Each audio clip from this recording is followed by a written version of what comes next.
नमस्ते दोस्तों उम्मीद करता हूँ आप सभी अच्छे होंगे। और इसी के साथ ही मैं आज एक नए टॉपिक पर डिस्कशन करने वाला हूँ कि हार्ट अटैक से कैसे बचा जा सकता है, हार्ट अटैक से कैसे मैंने अपनी मदर को सेव किया। इससे रिलेटेड पूरी जानकारी मैं इस वीडियो में आपके साथ में शेयर करने वाला हूँ, तो वीडियो में एंड तक बने रहिए।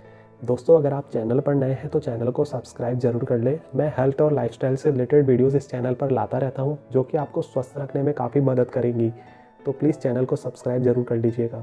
दोस्तों, सबसे पहले हम जानेंगे कि हार्ट अटैक होता क्या है। कोरोनरी आर्टरीज जो कि हार्ट को ब्लड की सप्लाई देती है, उन आर्टरीज के अंदर गलत खान पान की आदतों की वजह से कोलेस्ट्रॉल या चर्बी बढ़ती चली जाती है। उन आर्टरीज में एक लेयर होती है जिसे मेम्ब्रेन कहा जाता है।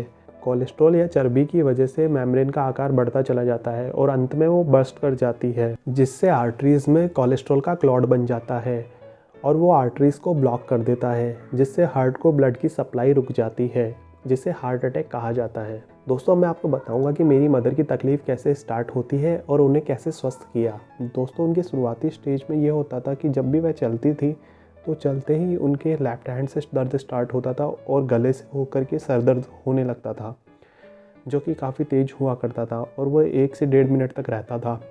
और जब वह थोड़ी देर आराम करती तो वो नॉर्मल हो जाता था।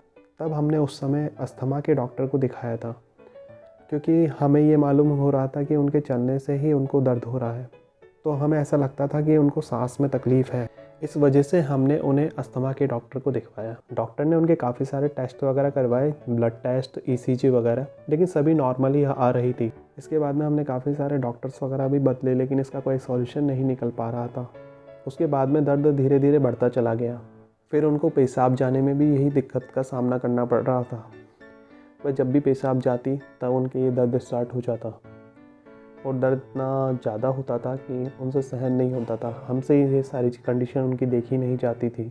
इस वजह से उन्हें पेशाब जाने में भी काफ़ी डर लगता था। फिर उनकी हालत धीरे धीरे ऐसी होती चली गई कि उनसे घर से 2 घर आगे भी नहीं जाया जाता था, तो उनकी तकलीफ़ काफ़ी ज़्यादा बढ़ चुकी थी।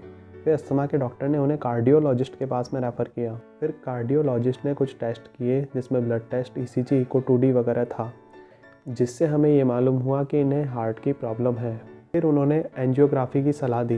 दोस्तों, एंजियोग्राफी के लिए मदर भी रेडी नहीं थी, उन्हें किसी भी तरीके की सर्जरी नहीं करवानी थी। फिर हमें किसी नॉन से पता चला कि सिटी कोरोनरी स्कैन नाम की एक जांच होती है, जिससे हार्ट में ब्लॉकेज का पता लगाया जा सकता है, तो हमने उस जांच को करवाया। दोस्तों, ये टेस्ट बिल्कुल पेनलेस था। उन्होंने एक सिरिंज लगाई थी और उसके बाद में जैसे कि सिटी स्कैन होती है उसी तरीके से ये टेस्ट किया गया। उस जांच को कराने के बाद में हमने फिर से कार्डियोलॉजिस्ट से कंसल्ट किया। दोस्तों, कोरोनरी सीटी स्कैन के रिजल्ट में ये रहा कि उनकी एक आर्टरी में 90% तक ब्लॉकेज था, दूसरी में 25% था और तीसरी में 25 से 50% तक ब्लॉकेज था। दोस्तों, डॉक्टर ने एंजियोग्राफी बताई थी और एंजियोग्राफी के काफ़ी सारे साइड इफ़ेक्ट्स वगैरह के बारे में मैंने पढ़ा।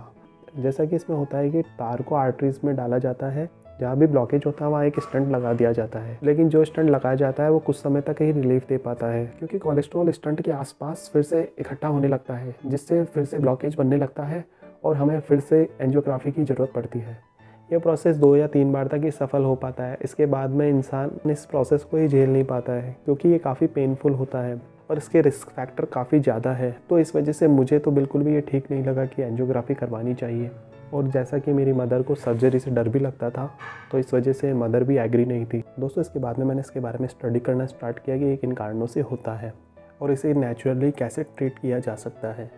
तो अब हम कारणों के बारे में जानेंगे कि हार्ट अटैक किन कारणों से होता है। दोस्तों, हार्ट अटैक का सबसे मुख्य कारण कोलेस्ट्रॉल का बढ़ना है। कोलेस्ट्रॉल खान पान की गलत आदतों की वजह से बढ़ता है, जैसे कि ज़्यादा चिकने तेलीय पदार्थों का सेवन करना, फास्ट फूड, एनिमल फैट्स जैसे दूध, मांस इत्यादि। दूसरा, स्ट्रेस भी किसी ना किसी रूप में इसका कारण होता है। सीधी सीधी भाषा में अगर बात करें तो जितना हम कैलोरी डेली लेते हैं, अगर उस कैलोरी को कंज्यूम नहीं कर पा रहे हैं तो सीधे सीधे फैट आपका बढ़ने ही वाला है, और फैट बढ़ेगा तो कोलेस्ट्रॉल बढ़ेगा।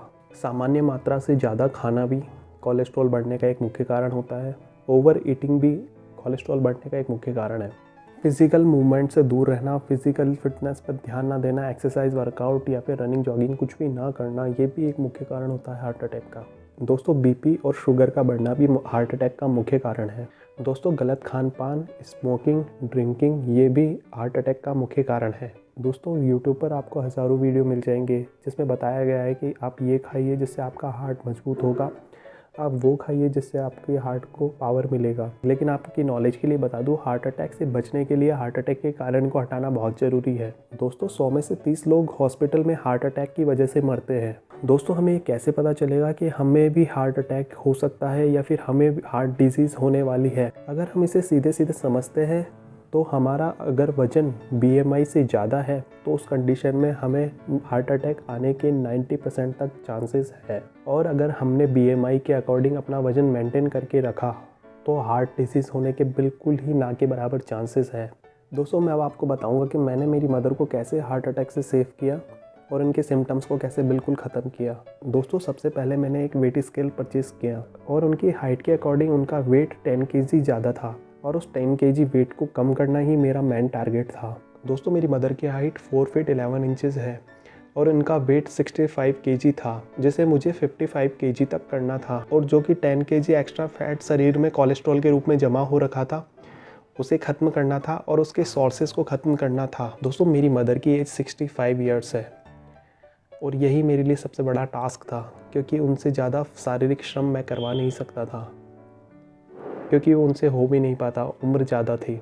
सबसे पहले मैंने मेरी मदर का ऑयली फूड, घी, दूध इन सभी को बंद किया। वैसे हम प्योर वेजिटेरियन हैं तो एनिमल फैट में हम केवल दूध और घी ही लेते हैं।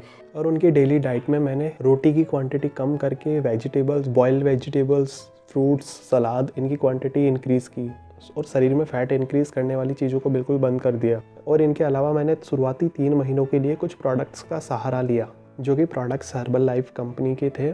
दोस्तों मैं अब आपको बताता हूँ कि शुरुआती 3 महीने में मेरी मदर की दिनचर्या कैसी थी। सबसे पहले सुबह उठते ही उन्हें 2 गिलास गर्म पानी दिया जाता था। उसके बाद में 1 कप गर्म पानी में 2 चम्मच फ्रेश ड्रिंक डाल करके पिलाया जाता था। उसके बाद में 10-15 मिनट हल्के व्यायाम के साथ में 20-20 कदम चला करके उनकी फ़िज़िकल एक्टिविटी स्टार्ट की, जिसे धीरे धीरे बढ़ाते हुए 40 कदम, 60 कदम और ऐसे करते हुए 500 कदम, 1000 और 5000 तक मैं इसको बढ़ा चुका हूँ। अब एक्सरसाइज और फिजिकल एक्टिविटी करवाने के बाद में हर्बल लाइफ का F1 शेक 2 चम्मच वाटर के साथ में ऐड करके मिक्स करके शेक बना करके उनको दिया जाता था। हर्बल लाइफ की मल्टीविटामिन मिनरल टैबलेट शेक देने के बाद में एक सुबह शाम दिया करता था। 12 बजे के आसपास वह लंच लेती थी। लंच में उन्हें सलाद दिया जाता था। उसके अलावा उनके लिए अलग से खाना प्रिपेयर किया जाता था, बिल्कुल लाइट ऑयल में या फिर ना के बराबर ऑयल में उनको सब्जी दी जाती थी, जो कि ऑयल फ्री ही होती थी। और उसके अलावा रोटी भी वह सादा ही लेती थी। उसके बाद में शाम को 4 बजे फिर से उन्हें फ्रेश ड्रिंक दिया जाता था, जो कि 2 चम्मच फ्रेश गर्म पानी के साथ में मिक्स करके दिया जाता था। इसके अलावा चाय, कॉफ़ी, दूध बिल्कुल बंद कर रखा था। इवनिंग के टाइम में उन्हें फ्रूट्स, सलाद वगैरह दिया जाता था। इसके अलावा वेजिटेबल सूप वगैरह दिया जाता था और रात का खाना बिल्कुल बंद था। 2 चम्मच शेक के साथ में 1 चम्मच प्रोटीन पाउडर ऐड करके वाटर में शेक बना करके उन्हें पिलाया जाता था, जो कि खाने की पूर्ति कर देता था और शरीर में किसी भी चीज़ की कमी नहीं होने देता था। और रात को केवल 10 से 15 मिनट वॉक करवाया करता था शुरुआती 3 महीने तक। इस तरह की लाइफस्टाइल के साथ में मैंने 3 महीने तक इस डाइट प्लान को मेरी मदर को दिया, जिससे उनका 6 kg तक वेट रिड्यूस हो चुका था और उनके सिम्टम्स भी काफ़ी कम हो चुके थे। अब वो चलने फिरने में काफ़ी कंफर्टेबल थी और उन्हें जो दर्द उठा करता था उसका आना बिल्कुल ख़त्म हो चुका था। दोस्तों शुरुआती 3 महीने के बाद में मैंने हर्बल लाइफ प्रोडक्ट्स की क्वांटिटी आधी कर दी, जिसमें मैंने मॉर्निंग का शेक चालू रखा और मॉर्निंग में फ्रेश और इवनिंग में फ्रेश चालू रखी और नाइट का डिनर हाफ क्वांटिटी के साथ में स्टार्ट कर दिया और नाइट को शेक देना बंद कर दिया। दोस्तों 6 kg वेट रिड्यूस करने के बाद में मदर अब फिजिकल एक्टिविटी में काफ़ी कंफर्टेबल हो चुकी थी। अब उनसे मॉर्निंग और इवनिंग में आधा घंटा एक्सरसाइज और वॉकिंग करवाई जाती थी। इस लाइफस्टाइल के साथ में मेरा जो टारगेट था वो अचीव हो चुका था।